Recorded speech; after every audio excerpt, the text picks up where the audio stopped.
morning, everybody, and welcome to a special session of Citizenship Institutions and the Public. I think every class session is special, but today it's a little bit different, a little more special perhaps, certainly very important. Today we've repurposed the normal class, the normal one-on-one conversations with different leaders in our public sector segments, with the morning after discussion. This is a tradition that's been going on for years, well over a decade, that is an opportunity to have a post-election reflection and discussion. Happens every year, sponsored by the Eagleton Institute of American Politics. And they are I'm proud to say they are co-sponsoring this session. Elizabeth Maddow, the director, approached me 3 months ago about the prospects of running a special session of this class, which on this purpose, and I said yes right away, regardless of the outcome. This class is a perfect opportunity, I think, to host the morning after. We have been talking all semester about the hard work of citizenship, the commitment to greater ideals, thinking of democracy in large scales and very small scales, the way it's been expressed through for-profit companies, nonprofit societies, academic endeavors, the arts, the law, et cetera. So having a group of 4 people who live very deeply in the spaces of political engagement from different perspectives, crossing the political spectrum, is absolutely on theme with this course and really quite important in this particular moment when I do think conversations of what it means to be in a democracy, in an American republic, really are on the front of our minds. Like, how do we move forward when so much of what people talked about in advance of this presidential elections, democracy, is on the ballot? So we're doing this in front of a class for citizenship institutions in the public, and we're also doing it online, so live streamed. So for those of you who are watching this live, but remotely, welcome, thanks for joining us. For everybody, those students in front of me and for the audience, you'll see a QR code behind the panelists. If you have a question that you want to send, please use the QR code, and through the mysteries of the internet, it will come to me. And then I will do my best to answer as many of the questions that are put to me. Some have already been submitted, and I'll do my best to mix those students who are here in class and those people who are part of the online community. I may not get to everyone, but I'll certainly do everything I can. So it is my pleasure, I'm going to jump right into bios. This is a special group I've already mentioned. I'll jump right into bios, and then each of our panelists, I'll pivot, I'll go back to the start of the queue. Each of the panelists has 2 to 3 minutes to offer reflections without interruption about this moment in time. And we have a timekeeper down who will keep everybody on track.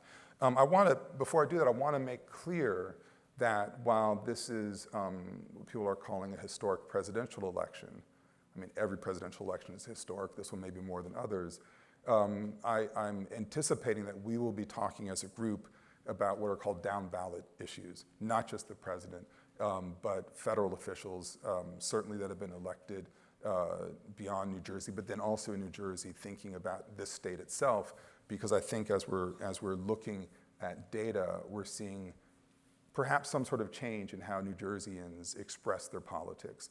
So we'll be looking across the spectrum of presidential elections to local elections and talking about processes about American electoral politics, which are kind of opaque, certainly to people who live outside of this country and to many inside of this country, and get into some other kind of more pointed questions. So with all of that said as framing, let me go to our panelists, and I'll offer very short introductions. More bios are available in other spaces. We have, far to my left, Chen, who is former dean of the Rutgers Law School, Newark, and Rutgers Law School broadly, who is currently one of 3 general counsel for the American Civil Liberties Union. Next to him is Kimberly Peeler-Allen, who is the co-founder of Higher Heights, a national organization building the political power and leadership of Black women from the voting booth to elected office.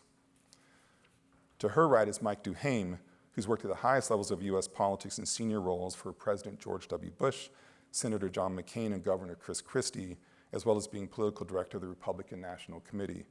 In his longer bio, it does mention his appearances on different television networks and stuff, but he's never appeared with citizenship institutions in the public, so True. new things. And Debbie Walsh, to my immediate left, is director of the Center for American Women in Politics, or CAWP, a unit of the Eagleton Institute of Politics at Rutgers University. CAWP is nationally recognized as the leading source of scholarly research and current data about American women's political participation. So one thing I forgot to tell my panelists, we use first names in this course for the panel. So Ron, I invite you to offer your first reflections about where we are today. Sure. Thanks, Jonathan. Well, this is quite a morning.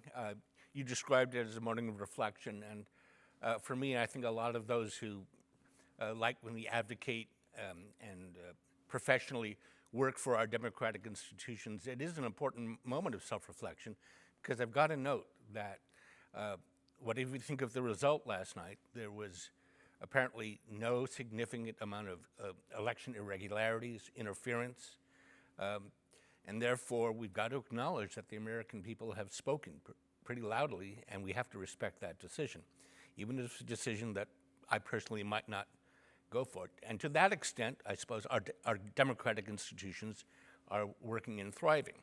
Obviously, doesn't mean that there isn't a lot of work out ahead of us. And I think those who I associate with, such as the ACLU and other advocacy organizations, realize that after we pick ourselves up and dust ourselves off, there's going to be a huge amount of work to do. This is not, I won't say that this is like every other election, because in the process of this campaign, there have been challenges made to the legitimacy of institutions, our legal institutions, our legal system, the electoral process, that have not been made before, and which now are drawn into question in a way that I don't think has happened before. And that is something that we really have to try to preserve and make sure throughout these next 4 years, which I have no doubt will present a lot of challenges in that regard, that we use every tool at our disposal to make sure that there is no overreaching. And I say this, I would have said this no matter who won this election. It is inevitable that those elected to power will sometimes try to press the envelope as far as what they are, in our constitutional design, permitted to do. And that would be true of Barack Obama and Joe Biden, as well as Donald Trump. But yeah, I do believe that there are some special challenges as a result of this election, because of the challenges that have been made to the legitimacy of some of our basic democratic institutions based on the rule of law that has not occurred before. Thank you very much. Kimberly. Lots of feelings, lots of emotion. Higher Heights was dreamt up in 2011 at a time when Black women were grossly underrepresented in electoral politics across the board and marginalized in every sector of our democratic process. We didn't have a Black woman in the US Senate. We'd never elected a Black woman governor, and we had never even dreamt of having a Black woman at the top of the ticket. Last night, today is bittersweet. So on one hand, a candidate that our organization has stood with and supported since she ran for US Senate in 2016, was not successful. At the same time, we have a historic win, sending 2 Black women, Angela Also Brooks and Lisa Blunt Rochester, to the US Senate. And it is something that we don't take lightly, that I don't take lightly, that we now have really doubled the representation in that chamber in one election. I think this election highlights the fact that racism, sexism, and misogyny are very much alive and well. And it is not just coming from white men, it is coming from every demographic in this country. And whether we want to have those difficult conversations or not. It is something that needs to be addressed as we are looking at the dichotomy of the abortion ballot propositions across the country that won, and then at the same time, what is happening at the top of the ticket with the presidential race. There is a lot to be discussed and unpacked, and we need to really dig into what does power mean? What do we do with power, and how do we even out the playing field so that more diverse voices, particularly women of color, are at that table, in a way that is truly reflective of our democracy, is something that we need to really dig into today, tomorrow, over the next 2 years, next 4 years, and for generations to come. Thank you. Mike.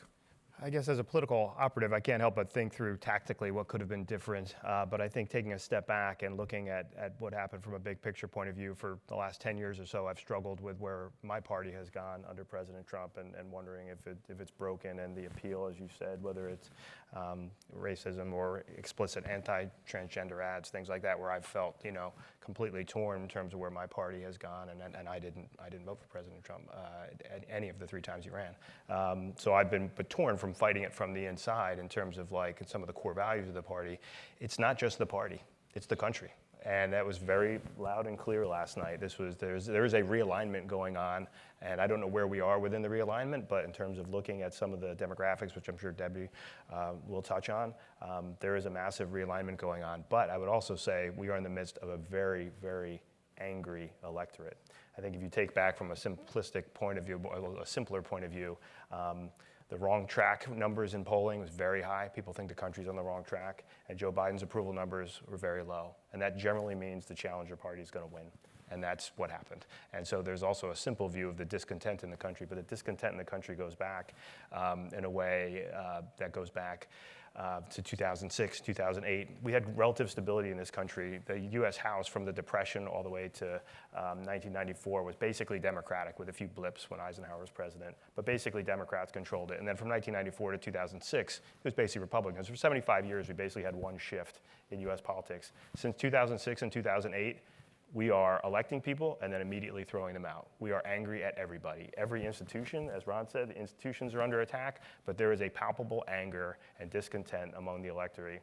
We can question where it goes back to, but the Iraq War was going on. There was a housing crisis where people lost the value of their homes. They lost half of their kids' college funds that they had saved up. And in 2006, we elected a check on George W. Bush. We finished that check in 2008, but as soon as we got Barack Obama in, we elected Republicans to the House to check President Obama. In 2012, we kept divided government. In 2014, we put a Republican U.S. Senate to further check him. And then we threw everybody out and brought President Trump in 2016. But as soon as we did that, and 2 years later, we elected Democrats to stop him. And then we threw him out in 2020. And then as soon as we got Joe Biden in, we elected a Republican Congress to check him. And now we've thrown him completely out as well. This country there's a lot of discontent. And there's a lot to unpack about why that is. And we can look at all the different demographics and the shifts that we've seen. But sometimes there's a simple piece of it as well in terms of the election. There was discontent about the incumbent, and the country went for a change. Debbie. Well, I'm going to echo a little bit of Kimberly and it's been an emotional 24 hours, and it will be an emotional time moving forward. Gender was clearly front and center in this campaign, gender and race. But it was, and I'm using the word gender here because it's not just women, right? So we had a woman at the top of the ticket on the Democratic side. We had a man on the top of the ticket on the Republican side who used what clearly was toxic masculinity and an appeal to male voters. It was very clear from the moment he walked into that Republican convention to the song, "It's a Man's World," that he had written off women voters. We heard the rhetoric coming not just from the campaign, but also from surrogates that was about division, that was really appealing to men, particularly reaching out to the idea that it was the notion that a woman and a woman of color had moved up in the pyramid. Tucker Carlson talked about this, and what does that mean for the rest of you? And we know who the you was in that room. There was much talk about a gender gap and the way men and women would vote differently. This is a phenomenon we have seen since 1980, where women are more likely to support the Democratic candidate, less likely to support the Republican candidate than men. I think the gender gap was overplayed as a concept. We kept hearing 20, 30 record gender gaps. We were seeing about a 10-point gender gap almost all the way through, which is consistent with what we have seen in time. In fact, Joe Biden had a larger gender gap than Kamala Harris did this time.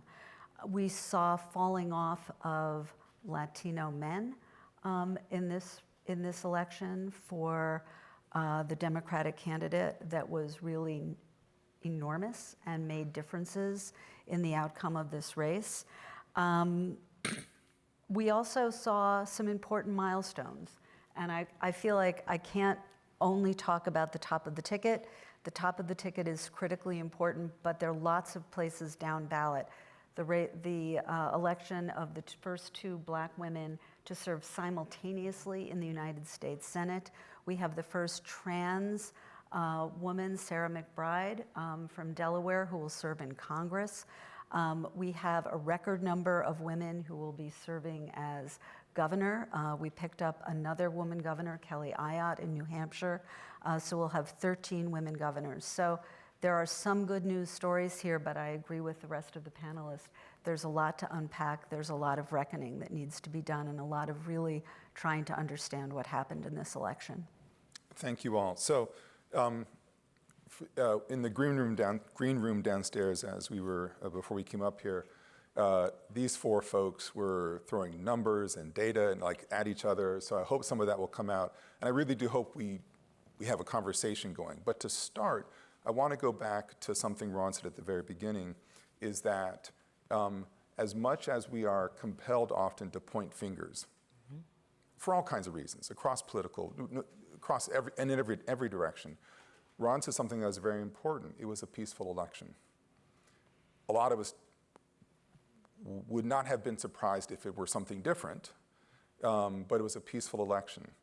There is something quite remarkable still, speaking as a US historian, that we have peaceful elections in this country. So as for those who might be feeling a certain kind of way right now, we do need to remember that there are some institutions and practices that are thriving in a sense. They may not feel thriving in the way you like them to thrive, but that's the nature of a democracy. So I guess I want to put to the 4 of you, broadly speaking, in this moment of turmoil or uncertainty, are there, and then we'll get deeper into the election stuff, but are there positive things to take away from this particular election? Top of ballot, lower ballot, we heard a little bit already. Because I do think it's important that we think about our institutional processes and practices historically that set this country apart. Because I worry that a younger generation has no appreciation for how remarkable it is, even if you don't like the outcome. I wonder if any of you have any thoughts on that.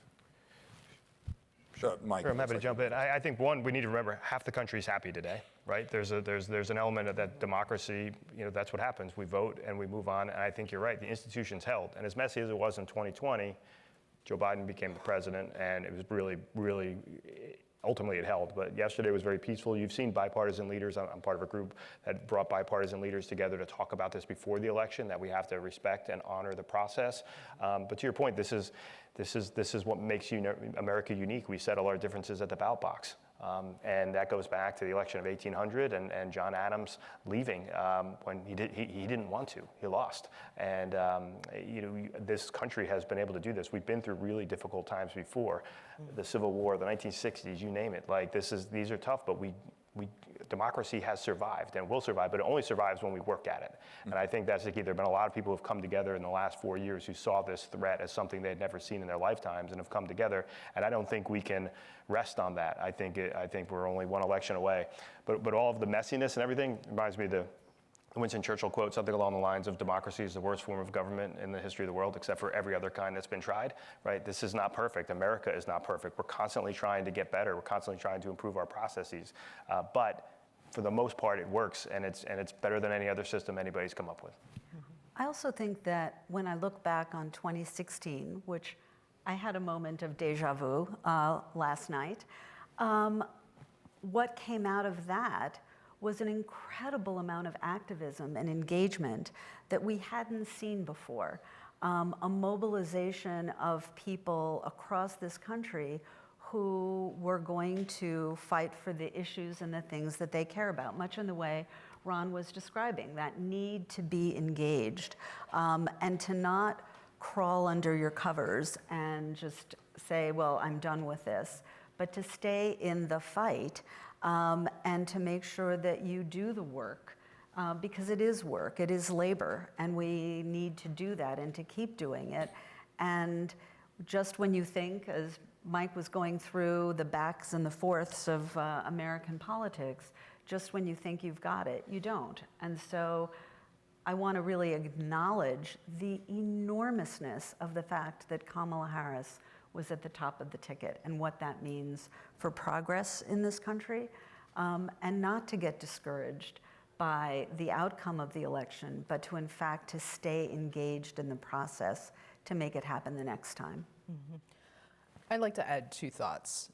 One, want to acknowledge and applaud all of the election workers in this country who, after 2020 and 2022 really faced unprecedented threats against their personal safety, and they continue to do the work. And I just want to publicly acknowledge that, and because they are a huge reason why yesterday went off. Yes. We saw in Georgia that there were 2 bomb threats that were called in from Russia, and they were thwarted. They paused voting for a moment, but it continued, and that is because of the resilience of the system and the people who are committed to preserving the infrastructure of our democracy. So I wanted to just acknowledge that. And then the work continues. The work absolutely continues. Win or lose, whatever happened at the top of the ticket, democracy is a verb. It is not a noun. It is something that has to continuously be worked on, even if people were completely elated on either side of what happened between last night and today. There is still more work to be done to ensure that we continue to increase the number of people who actually vote in this country. The engagement with our elected officials, the fact that there were still thousands of races. I mean, there's almost 10,000 elected officials in this country, and there were thousands of those seats that went uncontested. So that continues to not support our democracy. We need to have that engagement. So roll up your sleeves, figure out how to acknowledge the work that's being done well, make your voice heard when you don't agree, and continue to be part of the process. I would also say there is evidence last night in some of the election results that our institutions for achieving checks and balances and bringing our political discourse back into balance is there. We had, I think, 10 ballot initiatives trying to address the Dobbs decision on abortion, and 7 of them prevailed, including in some very, very red states, like Missouri, and which were preceded in other states by similar action. So it seems that the electorate may be finding new ways to achieve those balance, and the guardrails that they might have articulated before may be changing, but they're still there. And I think it's up to those of us who want to make sure that those institutional guardrails are still there to identify and promote it just might be a new toolbox, but they're still there. All of these are very important points. And it reminded me, I don't think I've shared this story with this class before. When I was roughly their age, I was about to get into an argument with a college, we lived in the same dorm, college friend of mine, we did not share politics. And we knew that. He goes, stop it. Before you yell at me, did you vote? He said it very strongly. I'm like, of course I voted. He goes, okay, proceed. And then we just got into it. And he had this idea like, I will not argue with anybody if they didn't vote. Mm-hmm. Because that for him, and I adopted this, well, that for him was, I'll ask people if they've actually voted or not, but that for him was an articulation of complacency. Like if you don't vote, doesn't matter which party you are, just you need to stay involved. And this is what I'm hearing all of you saying in different ways. So we talked sort of broadly about institutions really quickly. I mean, I have so many questions, so I'm going to keep moving things on. I want to invite you to talk about the implications of this campaign, presidential level, and we'll also down ballot for each respective party. I mean, this has been, I don't think this is even a partisan statement. Trump has reshaped the Republican Party over the last I guess now it's a decade now, basically. I don't know if the Democratic Party's been reshaped in any way, but I know that people are talking about maybe this is a call to do that work. And I'm just curious your reflections about in basically what is a bicameral two-party state. What are there early suggestions of what this will mean for how the Republican Party expresses itself or the Democratic Party expresses itself? Anybody? I think the Democratic Party, based on my text strings starting at like 2 this morning and continuing now as my watch is going off, there is a lot of wringing of hands similar to where we were in 2016. 2016 it was, where was the investment in women? Where was the investment in people of color? Now I think there is an even deeper conversation of not just investing in the voters, but really looking at the structures within the party that allow policy decisions, who gets to speak on what. So I think there will be a lot of contemplation. Whether or not there'll be change, we'll see. Mm-hmm. But I think the initial thought is we can't keep doing the same thing because the game has changed and we're playing by the old rules. Yeah, I think the last 10 years, I think he's reshaped both parties, and I think maybe the Democratic Party didn't figure that out till last night, or maybe the rest of the country didn't figure it out, but he's reshaped both parties in terms of his appeal, certainly to Hispanic men, which Joe Biden won by double digits, and Trump won by double digits last night. It was almost a third of Hispanic men switched from Biden essentially to Trump this time. That's an enormous change. So I think he was taken lightly by both parties in 2016. I don't think either party takes him lightly anymore. He's an incredibly charismatic figure, and I think his detractors never give him enough credit, and maybe his supporters never give him enough blame.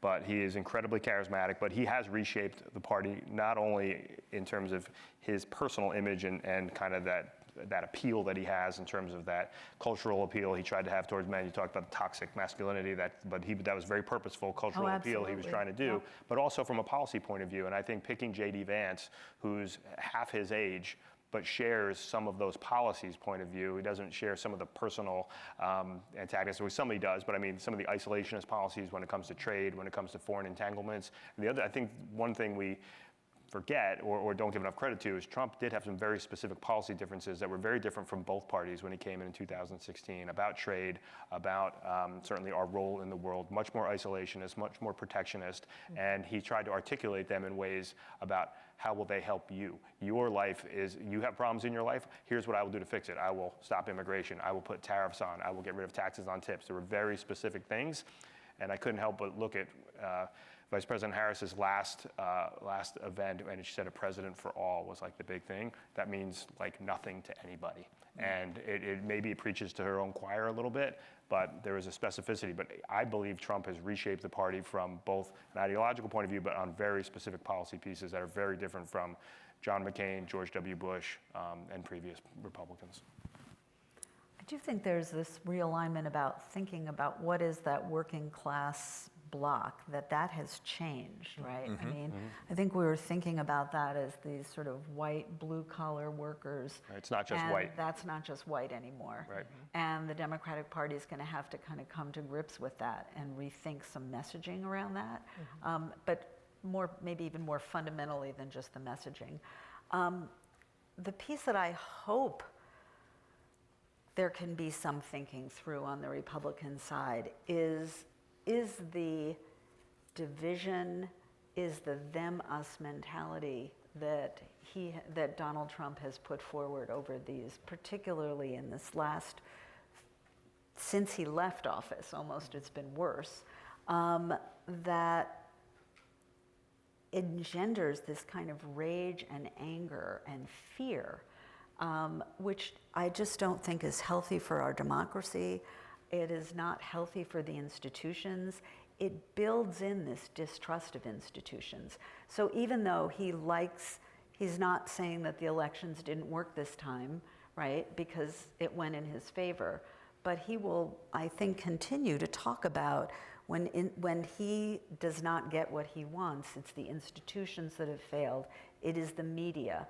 And this leveling of violent discourse that I think is also deeply disturbing and opens up some really dangerous situations. I mean, go ahead. I was going to say that distrust has been there. He tapped into it. He accelerated it. He didn't invent it. It was I there. agree, but I feel Fox like News is successful way before Donald Trump because of people's distrust in the media. Up, I think, he absolutely to has. a level that includes violence that is just so dangerous for all I totally of agree us. with that. Yeah. I agree with that. I think he has exacerbated it, but he tapped into it and saw it in a way that he could grab political success from it. But as I said, Fox News was very successful before he ever came on the scene, and that's just one example. Yeah.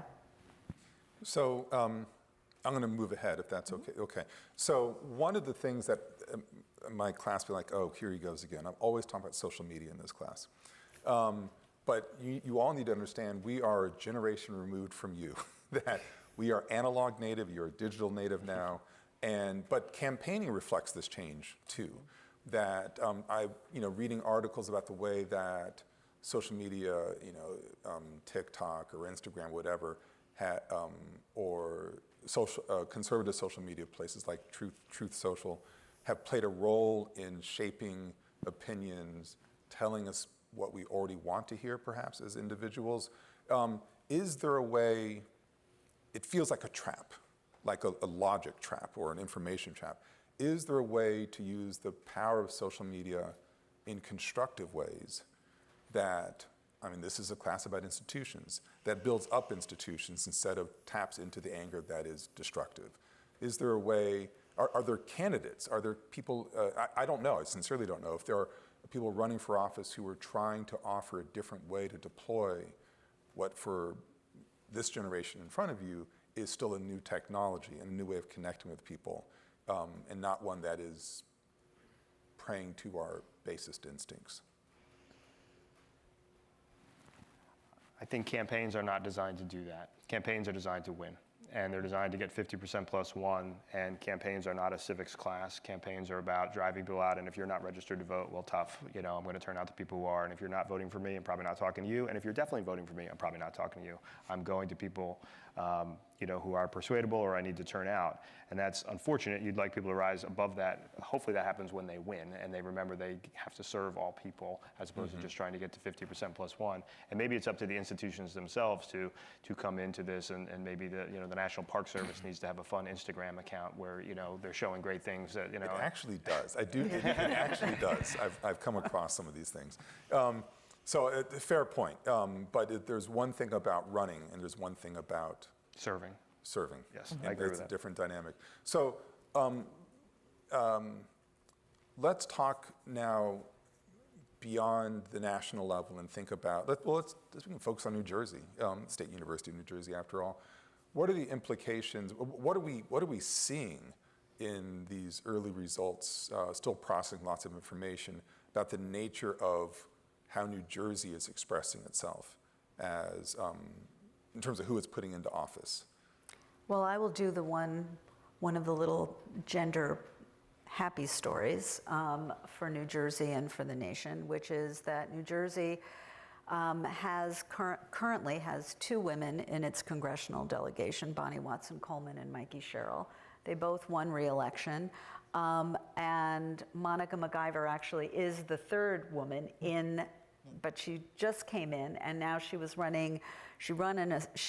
in a special election and just won yesterday in the general, so we're 3.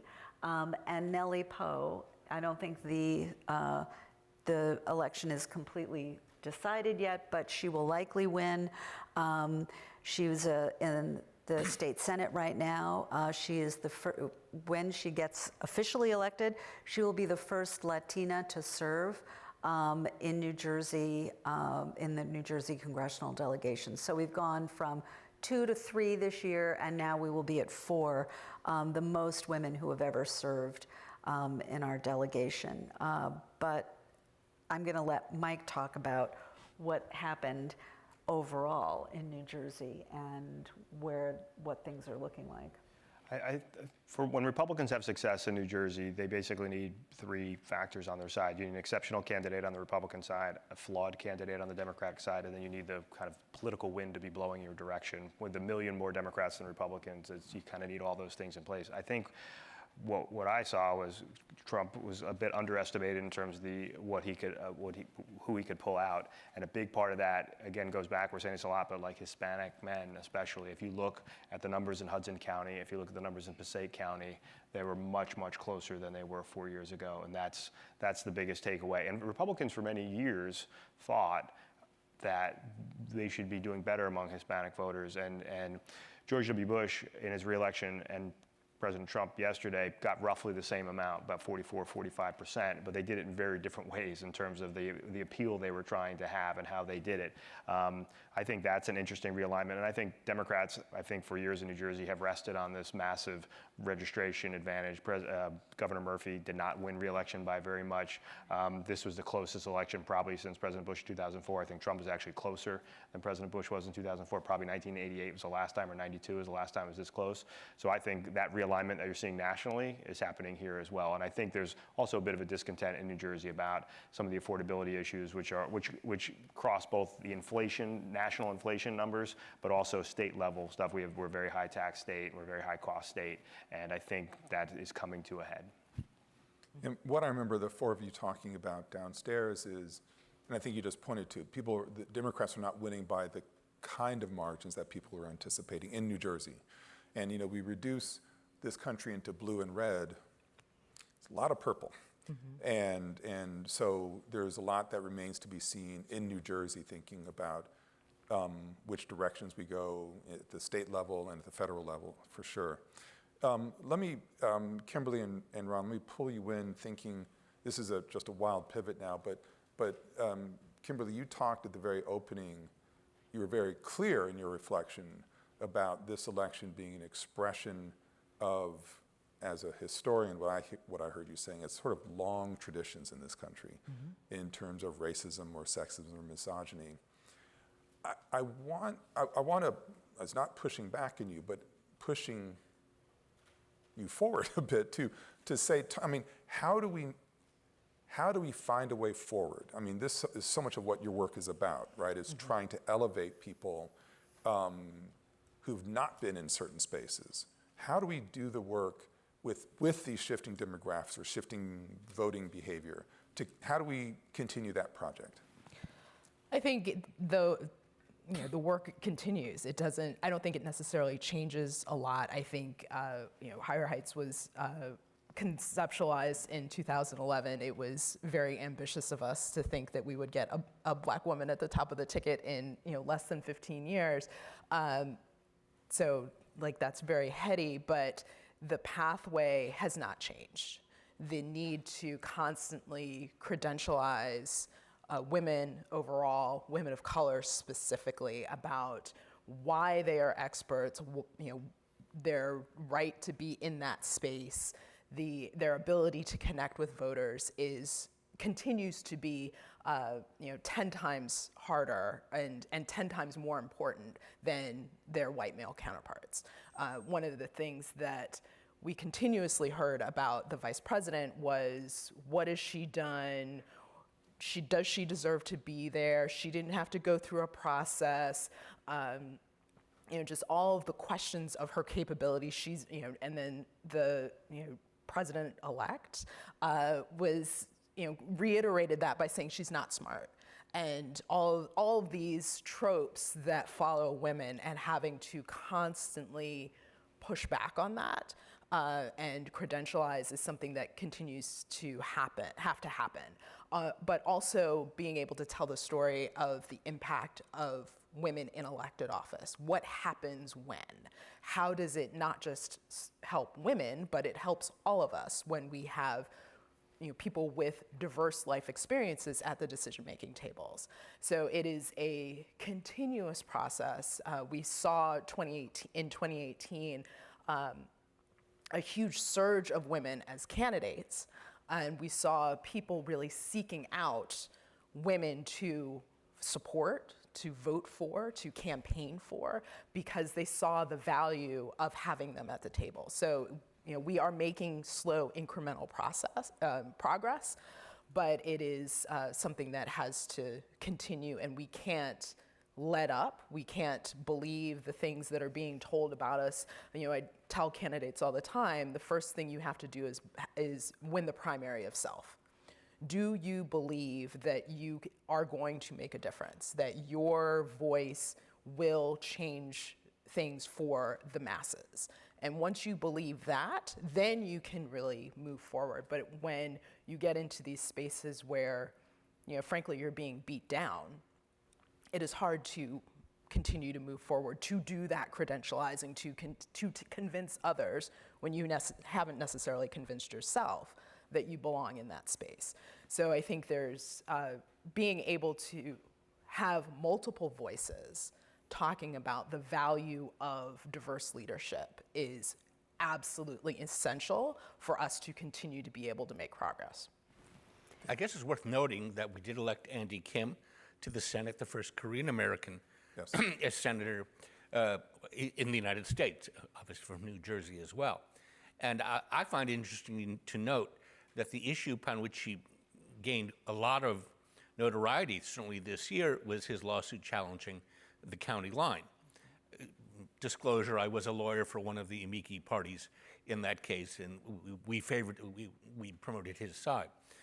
But a lot of the basis of that was that he was challenging the old party establishment machinery in which either the county chair or the county committee effectively got to choose the winner of a primary in all but the most extreme cases. In those counties, most of the counties that followed the county line in the ballot design, and he was successful. He made that legal lawsuit possible, frankly, by providing the financial resources to back it, combined, I will note, with 3 very energetic lawyers, all of whom are Rutgers alumni one way or another. I had to get that in. Who got the Judge Qureshi, also a Rutgers graduate for what it meant, to issue that preliminary injunction. And although it only applied to that primary election, I think a lot of people are saying that the county line, at least for primaries, is basically dead. Most of the counties now have settled, and they've given up. So we'll probably have in the primary the traditional office block. But going to your point, that I think people within both parties, but in that example it was the Democratic Party, need to be able to look beyond their traditional machinery of decision making in identifying what their party stands for, and maybe look at what other non-establishment candidates might bring to their message. Thank you. Real quick, then I Yeah. want to turn to the questions. I just want to say that we talk about this all the time, that progress that we see is not inevitable. It takes work, it takes nurturing, and it's something we have to look at up and down the ballot. We need to see more women, more diversity among the women up and down the ballot. But we also need to be mindful of those challenges that women face that are unique to them, and particularly to women of color. And one of those is the threats of violence that women face when they run for office and when they hold office that is disproportionate to them, and it has a chilling effect on running, and it has a chilling effect on staying in office. And that's why I go back to this issue of the rhetoric that has come on particularly from Donald Trump and that wing and that movement in the party that threatens to kind of keep people out and make it so much more difficult to stay in and to kind of keep building on that momentum. Thank you very much. Thank you all for this part of the conversation. I want to turn to the students who are here and then the online. We will definitely not be able to get through all of the questions, but so I'll try to be brief. I'll ask you to try to be brilliant, but with less detail, perhaps. We just heard a comment or two about maybe the different kinds of candidates, non-traditional candidates, and maybe there's a space for them. And a student asked, just quoting directly, do you think, this is directed to anybody, do you think third-party candidates should be taken seriously, or do they cause more harm than good? Come to yes and yes. I mean, I think, but the system is set up in such a way it's really, really hard for a third-party candidate. I did a lot of polling for a potential third-party candidate this year. At the end of the day, most voters want their votes to matter, and they even if they don't really love their choices, they think it's really the Republican and Democrat that have a chance. And while you've had Ross Perot and you had the Dixiecrats in 1968, you win a few states. It's been a long time since we had, but even in New Jersey in 2009, when Governor Christie first ran, there was an independent who was polling near 20%, and on election day got like 4%. Partly because campaigns kind of took him out, but also because at the end of the day, it's not the way. There's so much structural legal advantage given to the parties that it's really difficult for a third party. I would say I'm a New Yorker, and I have worked with now New York Attorney General Letitia James, who won her first seat in the New York City Council as a third-party candidate. So I think down ballot, there is more opportunity for third-party candidates to be successful, but definitely as you go higher up in the infrastructure, it is extremely hard. Thank you. Another question from a student. This was submitted earlier. How does the victory of left-leaning policies in red states, such as minimum wage increase and guaranteed paid sick leave in Missouri, but failure of Democratic candidates reflect the state of the Democratic Party and its positions?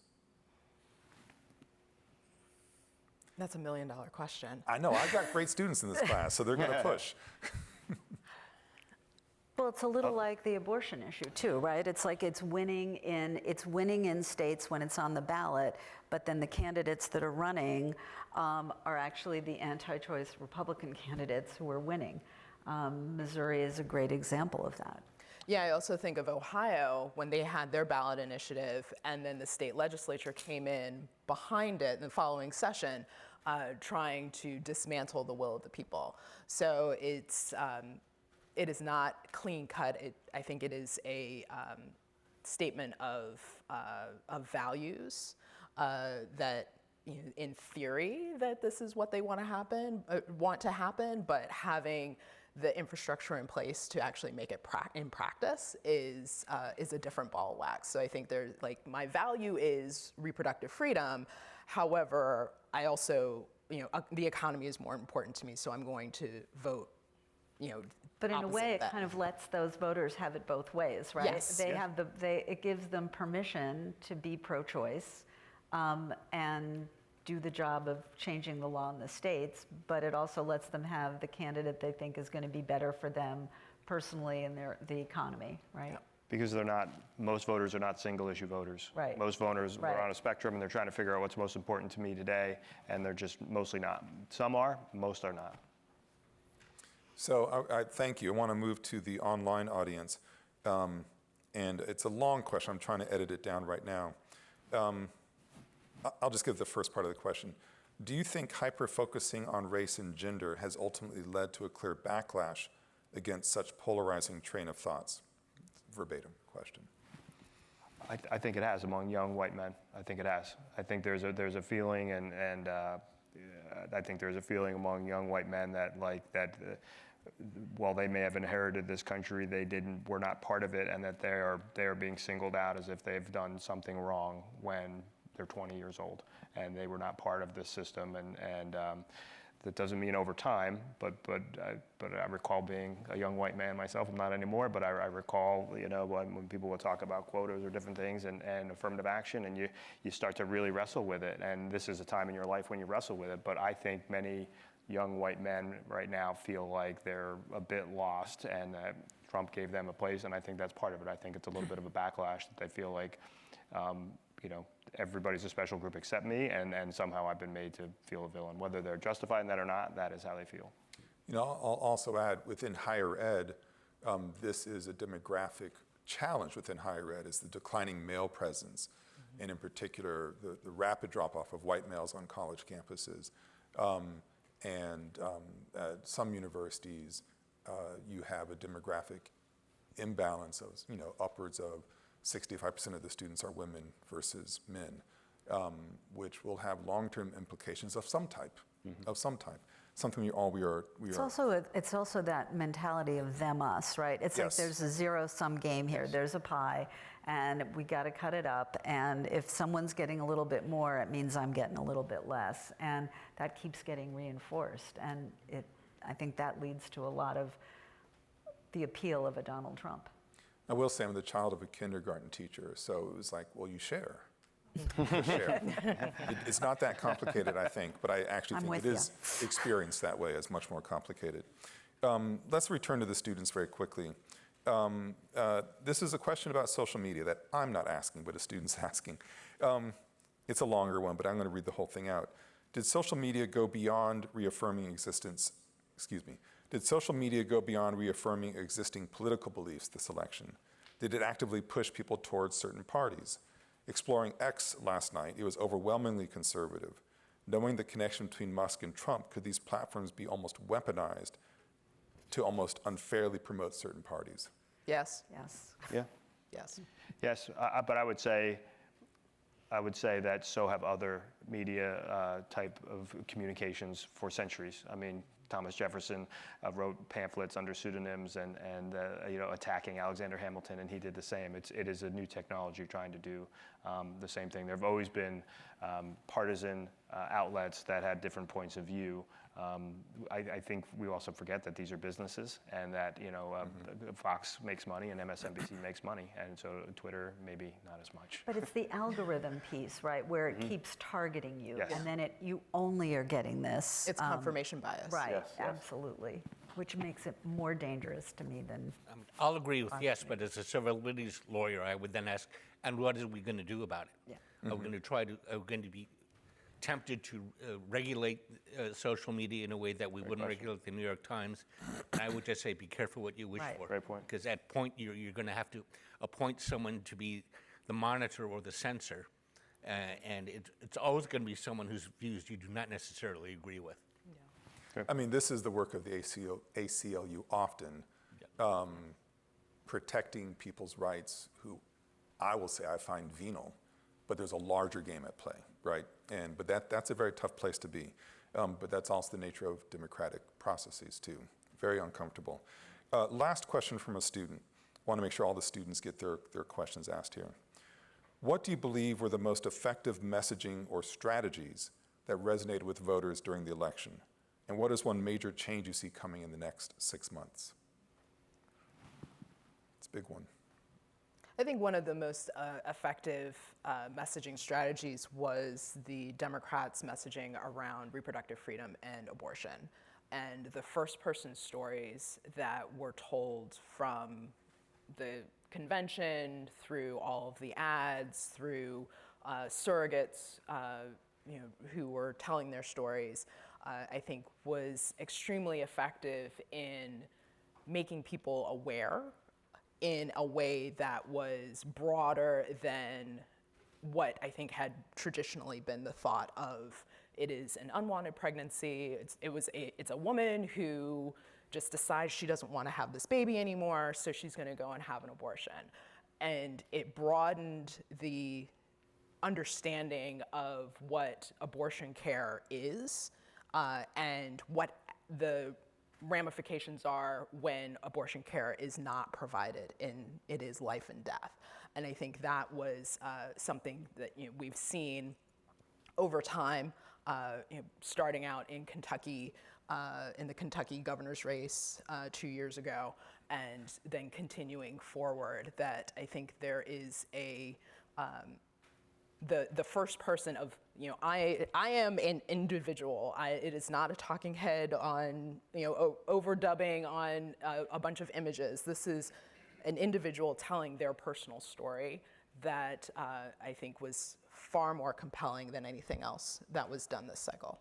See, I thought at the Democratic convention, although maybe now it didn't work, so I'm going to tell you that I think I thought the way that the Democratic Party sort of encompassed freedom, connected it to reproductive choice, but to a whole host of other issues, and kind of took back patriotism in a way that I think the Democrats have kind of given over to the Republican Party.